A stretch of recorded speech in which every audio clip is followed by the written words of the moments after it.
What's up, guys? It's your boy Stump, and welcome back to another Critical Ops Hot Take. Today's topic is about the ranked system, how it works, the current problem with the system, and how I think it can be fixed. Now, if you don't agree with what I have to say, that is totally fine. You do you. But let me know what you guys think down in the comments below, and be sure to subscribe if you enjoyed this video. It's free, and you can always change your mind.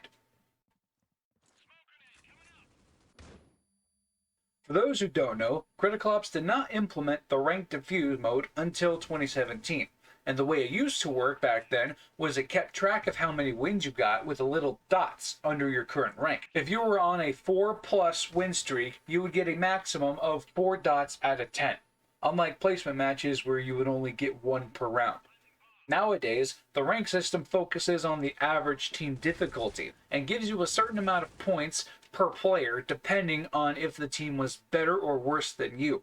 If the other team was better than your team and your team ends up winning, then you would receive more points than if you were to lose to the same team, then you end up losing less points. Now, I've got all this information from the Critical Ops video posted back in 2019. If you want to take a look at it, it's in the top right. And also, I have the link to the said video in the description as well if you don't see the card in the top right. Now, this rank system would work if it was a ranked deathmatch.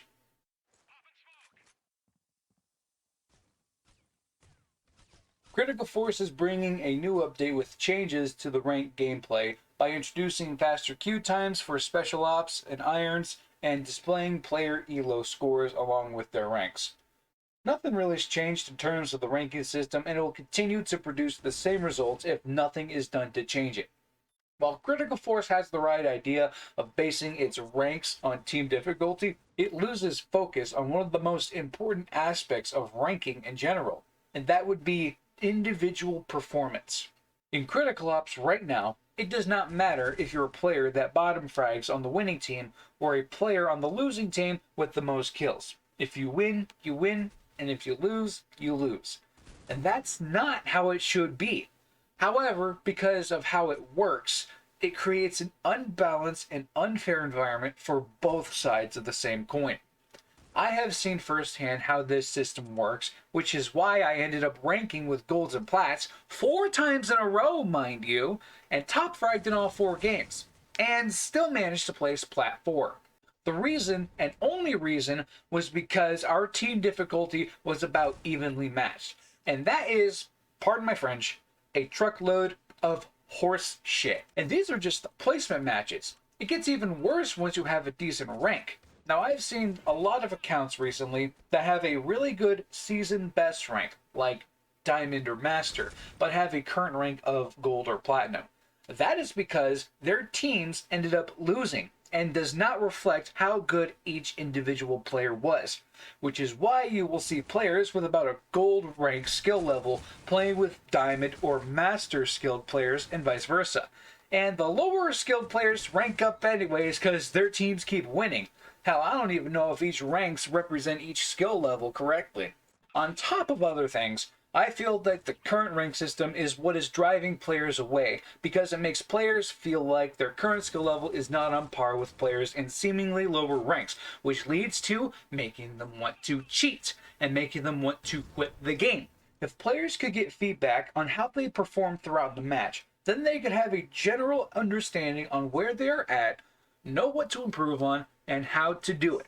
But stop! Who on this planet could ever think of such an ingenious and creative way to fix the Critical Ops rank system? You're looking at him. Now, I have been deep in thought about how this ranking system should work. And finally, I have come to an astounding resolution.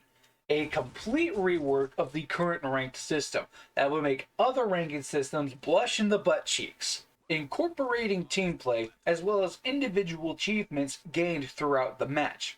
Presenting the ELO slider. It has 8 different grades a player can achieve, with each grade having a plus and minus variant, with the highest at the SSS plus and the lowest at F-, making A- the average grade a player can receive. This will appear alongside the player's rank to give feedback on how well they did and can determine if they will rank up or down. For example, if they get a double S plus, they are most likely going to rank up. And if they get a B minus or C, they will most likely rank down. This revolutionary ranking system incorporates 3 key factors when determining a player's rank. They are round wins and losses, kills, deaths, and assists, and how often a player plays to the objective. For simplicity's sake, we'll just give every positive action 1 point and every negative action -1 point. The devs would be able to adjust these points as follows. For round wins and losses, if you win a round, your team gets a point. If you lose a round, your team loses a point.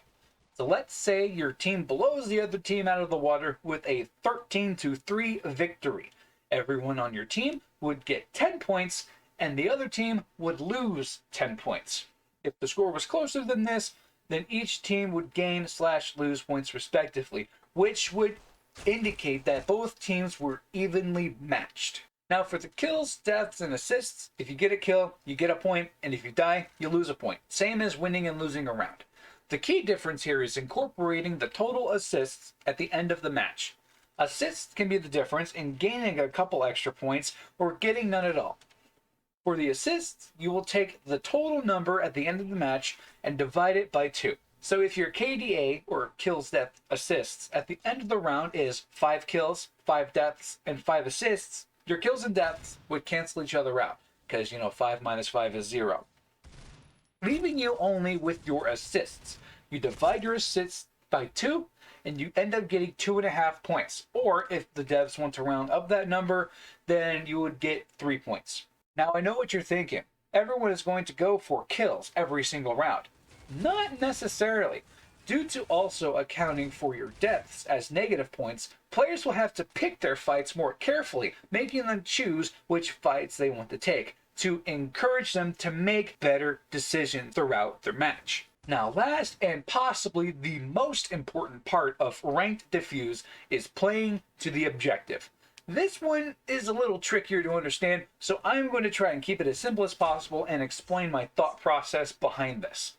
So, there are 2 different types of objectives for both sides. Your pre-plant objectives and your post-plant objectives. For the breach, pre-plant objectives would be to eliminate the other team or to plant the bomb before time runs out. For the coalition, the pre-plant objectives would be to keep the breach from planting the bomb by eliminating them or letting time run out.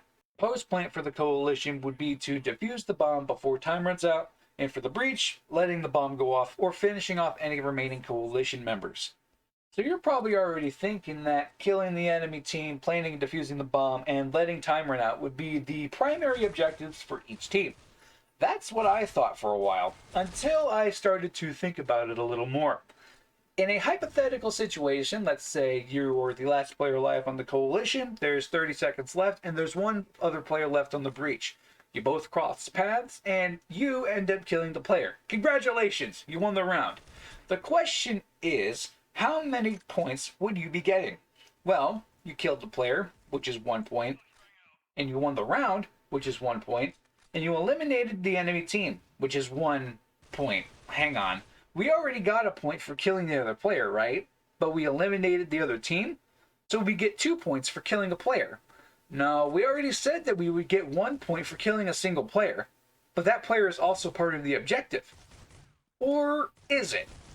See, this is what I like to call the objective paradox. The only way to solve for this paradox is to not count killing players as an objective, while also not awarding or taking points away for time running out. That leaves only planting the bomb for the breach and defusing the bomb for the coalition. Simple, yet effective.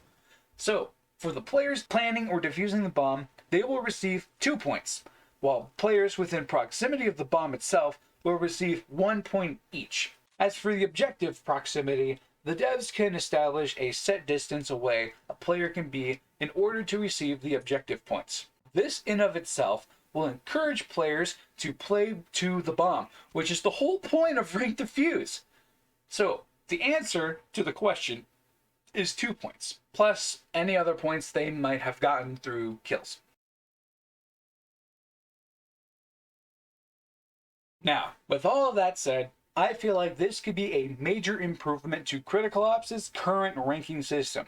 Not only will this fix the problem of lower skilled players playing in higher ranks than what they should be playing, but it will act as a funnel, letting the better players rank up faster and having more even matches. This will in turn create a more enjoyable experience for both sides, as they are challenged by players with similar skill levels rather than similar ranks. Now, this could also bring a shift to the average rank, but this may just be a side effect that could potentially come to fruition, but it's unlikely this will happen. In fact, I am so confident in this ranking system, I will personally give this idea up to Critical Force for free. I will not be asking for money for it, nor will I pursue legal action if they do take this idea. I am literally giving them ideas for free and not wanting anything in return. Do you realize how valuable that is? And if anyone on the Critical Force dev team is watching this video at this exact moment right now, please, for the love of the game, take it. It's yours. I want nothing in return other than satisfaction that the devs listen to their community. And as always, stay safe.